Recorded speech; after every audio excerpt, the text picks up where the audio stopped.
The coronavirus pandemic makes a final Brexit deal by December 31 more likely because it will focus minds on both sides of the Channel, and any delay would be unbelievably reckless, an economist has said.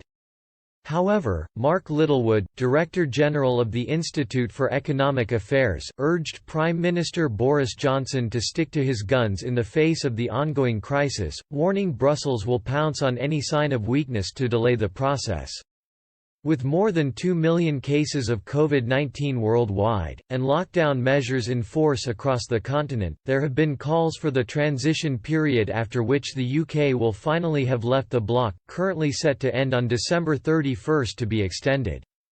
However, Mr Littlewood told Express.co.uk doubted any further delay would happen, citing two reasons why he was optimistic a deal would be wrapped up. He said, "The first reason is attention is elsewhere and the world, so anyone playing silly fools about some sort of technical piece of regulation that they want to argue about or lobby about and gum up the whole system is going to be severely testing the patience of the EU nation-states as well as the Brits. If times were rosy at the moment and the economy was booming, then one particular sector sort of frowning and saying we can't possibly put up with any difference in regulations on this or that would perhaps get a reasonable hearing and clog up the system. But I think the political forces both at the nation-state level of the 27 and of the UK are going to have very little patience with anyone who is arguing on a relatively trivial point of detail that would potentially redirect. So I think that because of the backdrop of the coronavirus, the pressure is on getting this done rather than stringing this out because there is a complaint here or this industry there or that country somewhere else has got a particular problem with this element of the deal. I think will fall largely on deaf ears on both sides of the English Channel. It would be considered unbelievably reckless.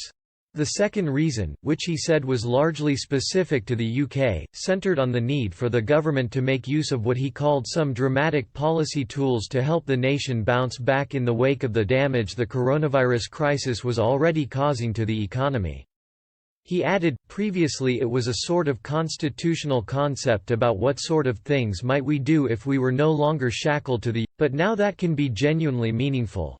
We had already relaxed some EU regulations around things like how many hours can lorry drivers drive.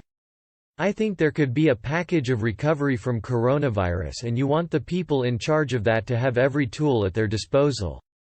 If we were to extend our membership of the EU or remain in a transition period, we would not have all the tools at our disposal, we would still be bound by EU rules, and potentially if there was some spat between the US and the EU, we would potentially be caught in the crossfire because we would still be caught in the EU area."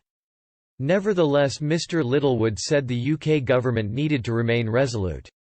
He said, if the British government started to flake on this and say maybe we should stay in for another 2 years, we've got enough on our plates, I think the EU would probably pounce. But if the British government was firmly of the view that we really are sticking to the final date of exit at the end of the year, then that would focus minds. I think it's important that the British government remains adamant on the point because wherever there is a prospect of delay, it will be seized upon by those who don't actually want Brexit to happen. To be honest, I don't think it is going to be any easier next year. I think it would be harder if we actually delay it. If we delay our final exit from the EU when we are back in normal circumstances and we bounce back from the coronavirus, I actually think it will be harder to get out. Because people have got to get things done fast in the context of a crisis. In many ways, it is the best way of getting Brexit over the line. Things are being fast-tracked during this pandemic, not slow-tracked. Let's put Brexit in the inbox